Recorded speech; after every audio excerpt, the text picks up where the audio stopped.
हाँ तो दोस्तों, ग्लैंड फार्मा के क्वार्टर 3 के नंबर्स आ चुके हैं, तो उसी के बारे में हम इस वीडियो में बात करेंगे और जानेंगे कि आपको ग्लैंड फार्मा के अंदर इन्वेस्ट करना चाहिए या नहीं। चलिए शुरू करते हैं।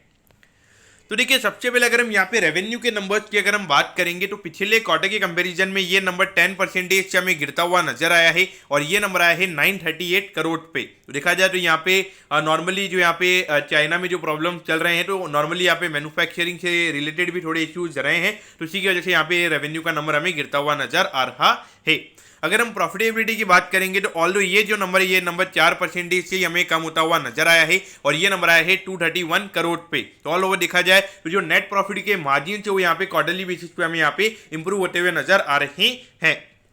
अब अगर हम यहाँ पे ईयर ऑन ईयर बेसिस के रेवेन्यू के नंबर की अगर हम बात करेंगे, यहाँ पे लगभग 11% से कंपनी का रेवेन्यू का नंबर गिरा है, लेकिन जो नेट प्रॉफिट का नंबर है वो हमें यहाँ पे 15% से गिरता हुआ नजर आया है और ये नंबर आया है 231 करोड़ पे। तो ऑल ओवर देखा जाए तो चाहे क्वार्टरली बेसिस हो या ईयरली बेसिस, दोनों ही बेसिस पे हमें यहाँ पे जो कंपनी के नंबर्स हैं वो हमें यहाँ पे गिरते हुए नजर आ रहे हैं।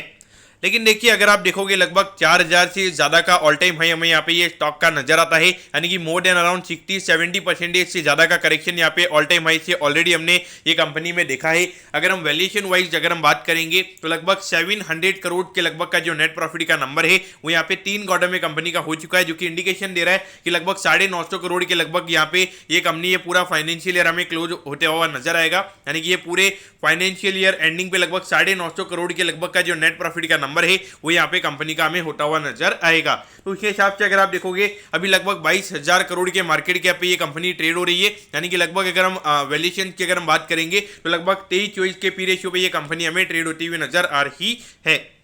तो देखिए, नॉर्मली अगर हम देखेंगे तो वैल्यूएशन वाइज यहाँ पे एक नॉर्मल काइंड ऑफ वैल्यूएशन पे ये कंपनी आ चुकी है और यहाँ पर अगर आने वाले टाइम पे अगर थोड़े नंबर्स अगर यहाँ पे और अफेक्ट रहते हैं, यानी कि प्रॉफिटेबिलिटी अगर और आने वाले टाइम पे थोड़ी सी कम होती है, तो 10 से 15% का जो करेक्शन है वो यहाँ पे हमें और देखने को मिल सकता है। बाकी देखा जाए तो काफ़ी ज़्यादा ओवरसोल्ड टेरिटरी में ये कंपनी हमें काम करती हुई नजर आती है और थोड़ा चाइना बेस्ड ये कंपनी हमें नजर आती है। तो मेरा पॉइंट ऑफ व्यू से तो मैं ज़्यादा फार्मा कंपनीज के अंदर इन्वेस्ट नहीं करता हूँ, क्योंकि अर्निंग्स का प्रेडिक्शन करना और वो सब चीज़ें करना यहाँ पे काफ़ी ज़्यादा मुश्किल हो जाती है। तो पॉइंट ऑफ व्यू से मैं यहाँ पे ज़्यादा व्यू नहीं दे पाऊंगा, लेकिन मैं होप करता हूँ कि आपको जो क्वार्टर 3 के नंबर्स है वो आपको अच्छे समझ में आगे होंगे। अगर आपकी कोई भी क्वेरीज है आप कमेंट कीजिए, मैं जरूर आपके कमेंट पर रिप्लाई करूंगा। ओके दोस्तों, thank you, have a nice day.